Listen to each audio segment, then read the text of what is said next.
அனைவருக்கும் என் உளங்கனிந்த வணக்கம்.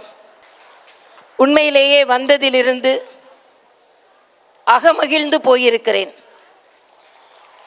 ஏனென்றால் நம் கலாச்சாரம் மறைந்து கொண்டிருக்கிறதோ என்ற சந்தேகத்தை இல்லை, கலாச்சாரம் இன்றும் தமிழ் கலாச்சாரமும் பாரத தேசத்தின் கலாச்சாரமும் இன்றும் வாழ்ந்து கொண்டிருக்கிறது என்பதை இந்த பாரதிதாசன் மெட்ரிகுலேஷன் மேல்நிலை பள்ளி எனக்கு உணர்த்தி இருக்கிறது.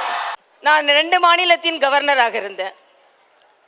என்ற பல பேர் கேட்பாங்க, கவர்னராக இருந்தீங்களே, பல புரோட்டோகால், பல மரியாதை, இவையெல்லாம் விட்டுட்டு வந்தது உங்களுக்கு வருத்தம் இல்லையா அப்படின்னு அடிக்கடி கேட்பாங்க. வருத்தமே கிடையாது என்று இன்று நிரூபித்திருக்கிறீர்கள். ஏன்னா கவர்னராக இருந்தால் 1/2 மணி நேரத்துக்கு முன்னால் என்னை ஒரு இடத்துல உட்கார விட மாட்டாங்க. உங்கள் நல்ல நல்ல நிகழ்ச்சிகளெல்லாம் என்னால் பார்த்துருக்க முடியாது. ஆக ஆளுநராக இல்லாமல் உங்கள் அக்காவாக இங்கே அமர்ந்திருப்பதனால் எல்லாவற்றையும் பார்க்கின்ற எனக்கு ஒரு வாய்ப்பு கிடைத்தது என்பதுதான்.